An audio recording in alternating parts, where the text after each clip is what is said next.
देख रहे हैं नेटवर्क 33 राजकुमार के साथ। दोस्तों, आज की वीडियो में दो कहानियां हैं, तो कृपया वीडियो को अंत तक ज़रूर देखें। और वीडियो में आगे बढ़ने से पहले अगर आपने अभी तक हमारा चैनल सब्सक्राइब नहीं किया है तो कर दें, और साथ ही वीडियो को लाइक शेयर कमेंट ज़रूर कर दें। तो चलिए बढ़ते हैं आज की इन दोनों भौतिक कहानियों की ओर। दोस्तों, उस रात मैं वैभव के साथ अनिवेनम लेकर निकला था हरदोई के एक अस्पताल के लिए। पर उस रात मौसम बहुत ही खराब था। आसमान में रह रहकर बादल गरज रहे थे और ठंडी ठंडी हवाएं चल रही थी। और बाइक पर बैठे हम दोनों आपस में यही बात कर रहे थे कि बस ये मौसम अस्पताल पहुंचने तक ऐसा ही बना रहे। पर ऐसा होने वाला कहाँ था। अभी मेरे मुंह से यही निकला था कि वो हल्की ठंडी हवाएं एकदम से तेज होने लग गईं और फिर देखते ही देखते तूफान में बदल गई, जिसके चलते मुझे बाइक हाईवे के साइड में लगानी पड़ी। अभी मैंने बाइक साइड में रोकी थी कि तभी मोटे मोटे ओले बरसने लगे। बरसते ओलों से बचने के लिए जब मैंने आसपास में देखा तो कुछ दूर एक घर दिखा। उस घर के दिखते मैं वैभव के साथ उस घर की तरफ भागा। पर इससे पहले हम दोनों उस घर तक पहुंच पाते कि तभी उस घर का दरवाज़ा खुला और एक आदमी दिखा जो इशारे से हमें घर के अंदर बुला रहा था। और फिर जब हम दोनों उसके पास पहुंचे तो उस आदमी ने बड़े प्यार से बोला, चलो जल्दी भीतर आ जाओ। उस आदमी के ये कहते ही हम दोनों उस घर के भीतर गए। अभी हम दोनों घर के अंदर ही आए थे कि तभी उस आदमी ने किसी को आवाज़ देते हुए कहा, अरे गौरी, ज़रा इन बच्चों के लिए तौलिया और पीने के लिए चाय तो ले आना। ये कहने के बाद उस आदमी ने हमें वहाँ लगी कुर्सी पर बैठने को बोला।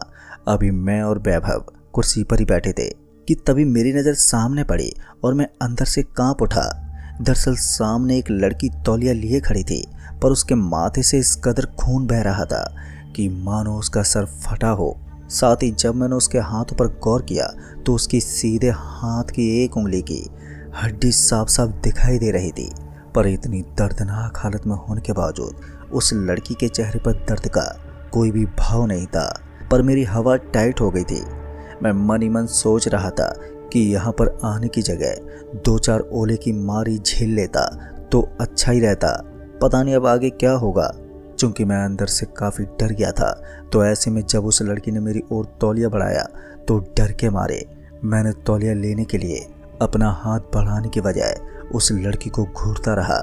और जब वैभव ने मुझे आवाज़ देते हुए कहा, अरे सुशील भाई, तौलिया तो ले लो। और जैसे ही मैंने वो तौलिया पकड़ा तो वैसे ही वैभव बोला, सुशील भैया, अस्पताल जल्दी पहुंचना होगा, नहीं तो वो मरीज नहीं बचेगा। वैभव के ये बोलते ही जब मैंने उसकी तरफ देखा तो मैंने पाया कि वो भी मेरी जितना ही डरा हुआ है और इसी डर की वजह से यहाँ से निकलने के लिए ये अस्पताल की बात कह रहा है। वैभव का इशारा समझते ही मैंने उस आदमी से कहा, अच्छा जी, आपका धन्यवाद। अगर हम दोनों टाइम पर अस्पताल नहीं पहुँचे तो वो मरीज बचेगा नहीं, इसलिए हमें तुरंत ही निकलना होगा। मेरे ये कहते ही उस आदमी ने बोला, अरे ऐसी बात है तो आप लोग तुरंत ही निकल जाइए, इससे पहले देरी हो जाए। पर इस घर के निकलने से पहले इतना देख लें कि इस घर का कुछ भी चीज़ आपके पास ना हो, नहीं तो आपको ही बाद में परेशानी होगी। उस आदमी के ये बोलते ही वैभव बोला, क्या सर, हम भला यहाँ से कुछ भी लेकर क्यों जाएंगे। इतना बोलकर वैभव कुर्सी से उठा और घर से बाहर निकल गया। और उसके निकलते ही मैं भी उस घर से बाहर निकल आया। घर से बाहर निकलने के बाद हम दोनों दौड़े अपनी बाइक की तरफ। वैसे तो अभी भी आसमान से ओले बरस ही रहे थे, पर अब हमें ओलों से नहीं बल्कि उन घर वालों से डर लग रहा था। खैर, हम दोनों फटाफट बाइक पर बैठे और वहाँ से बड़ी तेज रफ्तार में निकल गए। उस वक्त हम दोनों इतना ज़्यादा डरे हुए थे कि हम दोनों ही घर से निकलने के बाद उन लोगों के बारे में बात तक नहीं की, क्योंकि हम दोनों का ही पूरा ध्यान वहाँ से जल्द निकलने पर था। और फिर जब हम दोनों वहाँ से काफ़ी दूर निकल आए तब जाके वैभव बोला, सुशील भाई, ये कहाँ फंस गए थे हम। आपने देखा ना, उस लड़की के माथे से खून रिस रहा था और इसके बावजूद भी वो बड़े आराम से तौलिए को लेकर खड़ी थी। कहीं उस आदमी ने उस लड़की को बाधक तो नहीं बना रखा है। आप बोलो तो पुलिस वालों को इसकी खबर दे दें। वैभव ने जब पुलिस की बात छेड़ी तो मुझे भी लगा कि यही सही रहेगा, और ये सोचकर हमने रुख किया हरदोई कोतवाली का, जो 5 किलोमीटर दूर था वहाँ से। अब तक मौसम का मिजाज भी नरम पड़ चुका था। और फिर जैसे अगले कुछ मिनटों में हम कोतवाली पहुँचे तो वहाँ हमें सिर्फ एक कांस्टेबल मिला जो नींद में डूबा हुआ था। साथ ही एक बूढ़ी औरत जो वहीं एक बेंच पर बैठी हुई अपने हाथ में एक तस्वीर लेकर उसे निहार रही थी। खैर, जब हमने उस कांस्टेबल को नींद से जगाने की हिमाकत की तो वो कांस्टेबल हम पर भड़कते बोला, क्या है, क्यों आए हो यहाँ पर? जिस पर मैंने उस पुलिस वाले को बड़े प्यार से बोला, सर वहाँ एक लड़की को किसी आदमी ने बंधक बनाया हुआ है, उस लड़की के माथे से खून भी निकल रहा है। अभी मैं उस कांस्टेबल को पूरी बात ही बता रहा था कि इतने में ही वो बूढ़ी औरत जो बेंच पर बैठी किसी तस्वीर को निहार रही थी कि एकदम से वैभव पर झपट पड़ी और उसका कॉलर दबोचते बोली, यही वो है जिसने मेरी बेटी को गायब किया है, इसे पकड़ लो साहब। उस बुढ़िया की ये कहते वैभव तिलमिला उठा और उस बुढ़िया को दूर धकेलते बोला, तू पागल है क्या बुढ़िया, जो ये सब बकवास कर रही है, और मैं क्यों तेरी बेटी को गायब करूँगा? अभी वैभव बोल ही रहा था कि वो बुढ़िया बोली, अच्छा तो ये जो झुमका तेरी जेब से लटक रहा है ये तेरे पास कैसे आया? ये झुमका मेरी बेटी करुणा का है, ये देख इस फोटो में। फिर जब उस बुढ़िया ने हमें वो फोटो दिखाई तो मैं और वैभव दंग रह गए, क्योंकि झुमके और झुमके पहनी लड़की ये वही लड़की थी जो अभी हम दोनों को उस घर में मिली थी। और जब हम दोनों ने ये बात उस कांस्टेबल को बताई तो वो बोला, तुम दोनों पागल हो क्या? ये जो लड़की जिसे तुम अभी देखने का दावा कर रहे हो आज से 7 साल पहले गायब हुई है, और हमने 2 साल तक पूरी छानबीन भी की है पर वो अभी तक नहीं मिली। ये बुढ़िया अपनी बेटी के चक्कर में हम पुलिस वालों के लिए आफत बनी हुई है। अभी वो कांस्टेबल अपनी बात ही कर रहा था कि तभी मैंने कहा, पर हमारे पास झुमका भी तो है ना सर, जो उसी लड़की का है, तो एक बार आप उस घर पर चलकर देख लो तो हमारा भी भ्रम दूर हो जाएगा। दरअसल मैंने ये बात उस कांस्टेबल से जानबूझकर कही ताकि वो किसी तरह हमारे साथ उस घर की तलाशी लेने पहुंच जाए और किसी तरह उस मुसीबत में फंसी लड़की को मदद मिल जाए, चाहे वो लड़की इसी बुढ़िया की बेटी ही क्यों ना हो। फिर जब वो कांस्टेबल मेरी इस दलील पर सोचने लगा तो मुझे लगा कि अब काम बन जाएगा, और हुआ भी कुछ ऐसा ही। कुछ सोचने के बाद वो कांस्टेबल हमारे साथ वहां पर जाने को राजी हो गया, और फिर उस बुढ़िया को वहीं थाने में छोड़कर हम तीनों वापस से उस घर के दरवाजे पर पहुंचे। और फिर जैसे ही कांस्टेबल ने वो दरवाज़ा खटखटाया तो दरवाजे के खटखटाते ही उसी आदमी ने दरवाज़ा खोला जिसने हमें घर के भीतर बुलाया था। हम पर नज़र पड़ते ही वो आदमी बोला, तुम अभी भी यहीं हो? उस मरीज का क्या हुआ जिसके लिए तुम दवा लेकर जा रहे थे? अभी वो आदमी हमसे सवाल ही कर रहा था कि तभी वो कांस्टेबल बोला, पहले ये बताओ इतनी रात गई ये मिट्टी क्यों खोद रहे हो? उस कांस्टेबल के ये कहते ही जब मैंने उस आदमी पर गौर किया तो मैंने पाया कि उसके पूरे कपड़े कीचड़ से सने हुए हैं। अभी मैं उस आदमी के कीचड़ से सने कपड़े देख रहा था कि तभी वैभव बोला, उस लड़की को बुलाओ जो तुम्हारे साथ थी।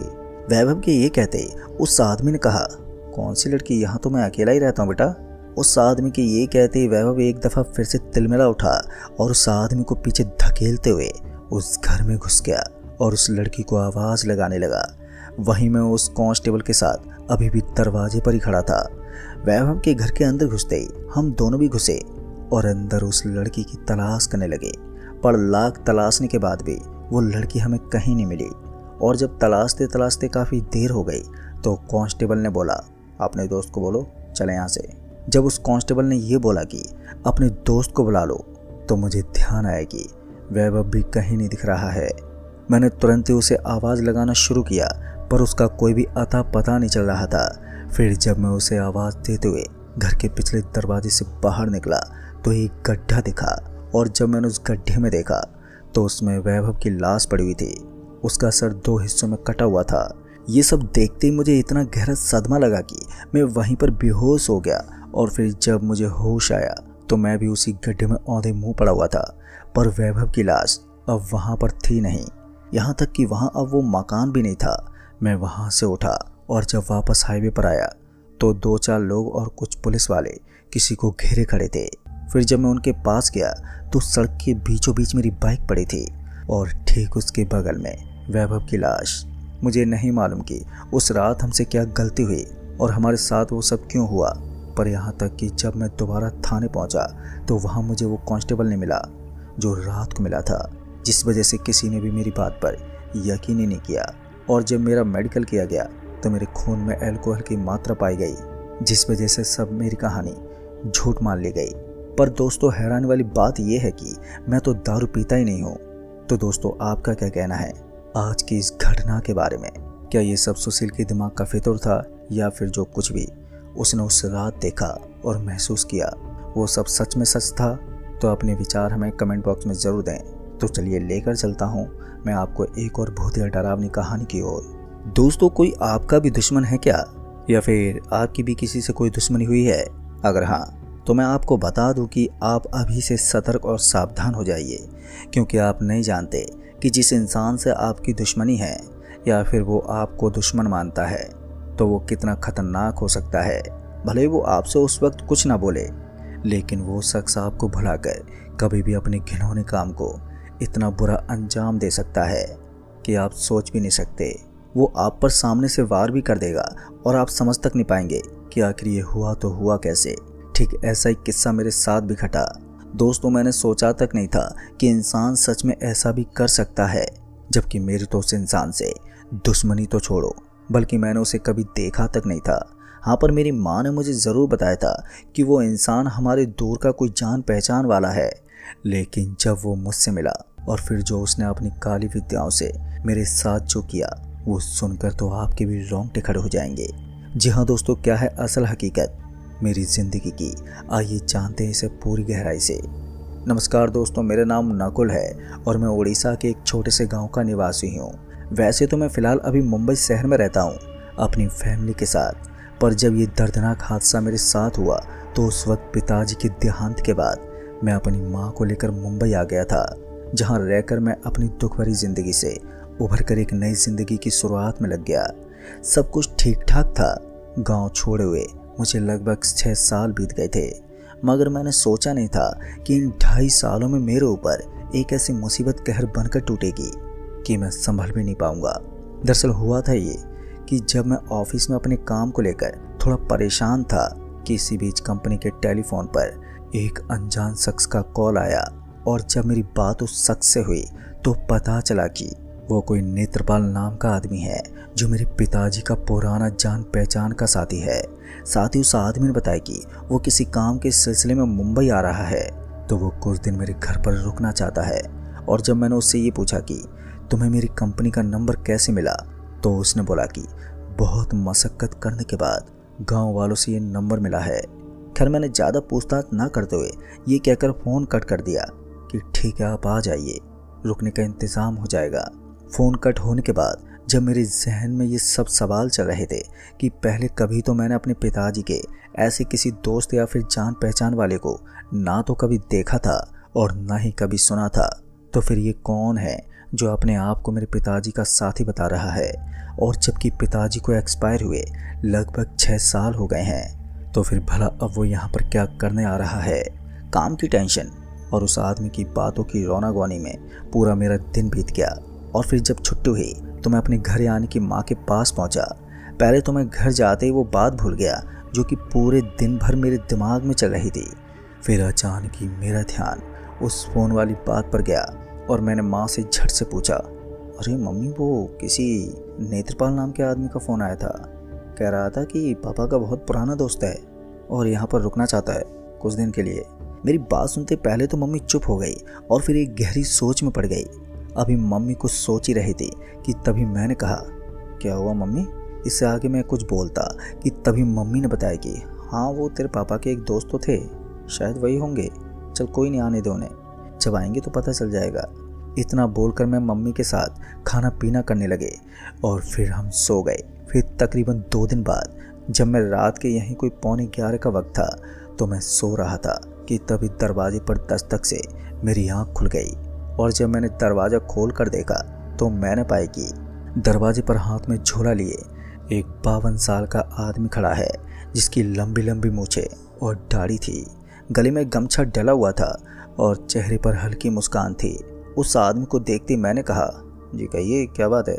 मेरे इतना पूछते उस आदमी ने कहा, मैं नेत्रपाल हूँ, वो उस दिन तुमसे मेरी बात हुई थी ना, मैंने आपसे कहा था कि मुझे कुछ दिन के लिए जगह चाहिए आपके घर में रहने के लिए।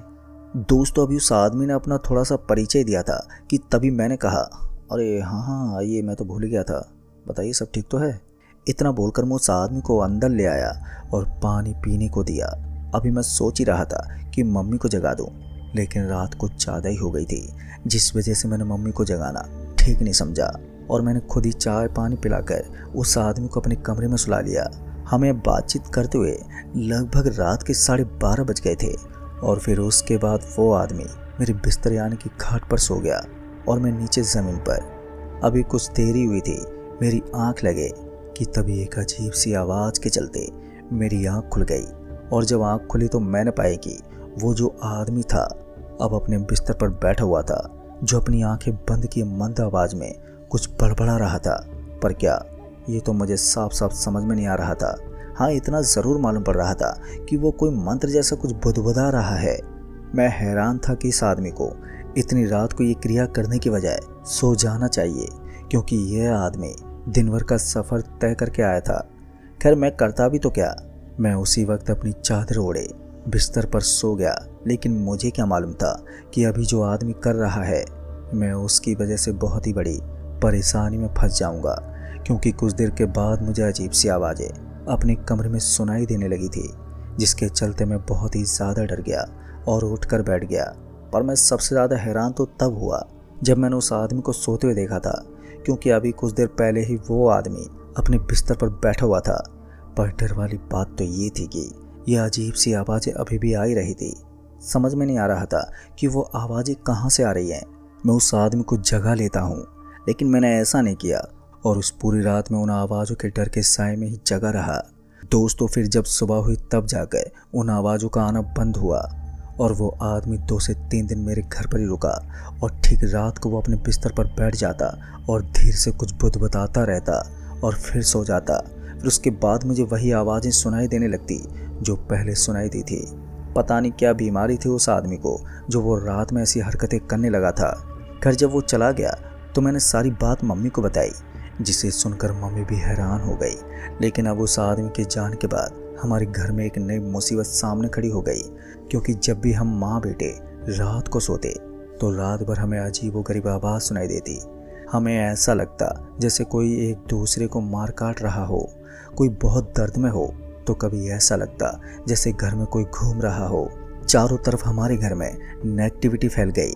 हमें समझ में नहीं आ रहा था कि हमारे घर में क्या हो गया है, क्योंकि अब हम दोनों माँ बेटे उन दहशत भरी आवाज़ों के चलते मानसिक बीमारी का शिकार होने लगे थे। ना ही तो मेरा किसी काम में मन लगता और ना ही तो किसी से बात करने का मन करता। तभी एक रात जब मैं और मम्मी हम दोनों खाना खा रहे थे कि तभी उसी वक्त घर का पंखा अचानक ही नीचे गिर पड़ा, जिस वजह से हम बहुत ही ज़्यादा घबरा गए और चोट लगने से बार बार बचे। खैर, ऐसा सब होता देख हम दोनों माँ बेटे अब बहुत ही दहशत में आ गए थे और अब हमारी समझ में आ गया था कि ज़रूर हमारे घर में कुछ तो गड़बड़ है। फिर अगली सुबह जब मैं ऑफिस जा रहा था कि तभी मेरी नज़र रास्ते में एक शमशान घाट पर पड़ी, जहाँ पर एक छोटा सा मंदिर बना हुआ था। तभी मेरे मन में विचार आया कि क्यों ना एक बार इस मंदिर पर जाकर देख लिया जाए, शायद कोई मिल जाए जिससे कि मैं ये सब पूछ लूँ कि आखिर हमारे घर में क्या हुआ है। तभी मैं उस शमशान घाट में पहुंचा। एक बाबा दिखाई दिए जो अपनी पूजा पाठ कर रहे थे। तभी मैंने कुछ देर इंतज़ार किया और जब उन बाबा की पूजा खत्म हो गई तो मैंने उन्हें सारी बात बताई। और जब मैंने उन्हें पूरी बात बताई तो उन्होंने जो बताया वो बेहद ही डरावना था, जिसे सुनकर मेरे पैरों तले ज़मीन खिसक गई। दरअसल उन्होंने बताया कि वो आदमी कोई और नहीं बल्कि हमारा दुश्मन था, जो हमें मारने के लिए इतनी दूर से हमारे घर तक आया था। उस आदमी ने हमें मारने के लिए हमारे घर को कील दिया है, जिस वजह से हमारे साथ ये सब हो रहा है। तभी उन बाबा ने मुझे और मेरी माँ को शनिवार की रात शमशान घाट में आने को कहा। तो उन बाबा ने हम दोनों के ऊपर उतारा किया और जब उन्होंने उतारा किया तो हम दोनों माँ बेटी की देह एकदम हल्की हो गई। और फिर उस दिन के बाद से कभी भी हमारे साथ कुछ नहीं हुआ। जी हाँ दोस्तों, मुझे आज भी ख्याल आता है कि अगर वो बाबा मुझे नहीं मिलते और अगर वो बाबा शमशान घाट में हमारे ऊपर से उतारन नहीं करते तो शायद मैं और मेरी माँ आज जिंदा नहीं होते, क्योंकि हमें तो अंदाज़ा तक नहीं था कि भला एक अनजान आदमी हमारे साथ ऐसा भी कर सकता है। खैर दोस्तों, आप हमेशा अपनी ज़िंदगी में किसी पर भी भरोसा ना करें और भरोसा करें भी तो पहले उसे सही से जांच पड़ताल कर लें, ताकि आपके साथ भी कहीं ऐसा ना हो जो कि मेरे साथ हुआ। तो दोस्तों, इस कहानी में बस इतना ही। कहानी आपको पसंद आई हो तो वीडियो को लाइक शेयर कमेंट ज़रूर कर दें। तो मैं आपका दोस्त राजकुमार जल्द ही मिलूँगा। तब तक के लिए बाय एंड टेक केयर।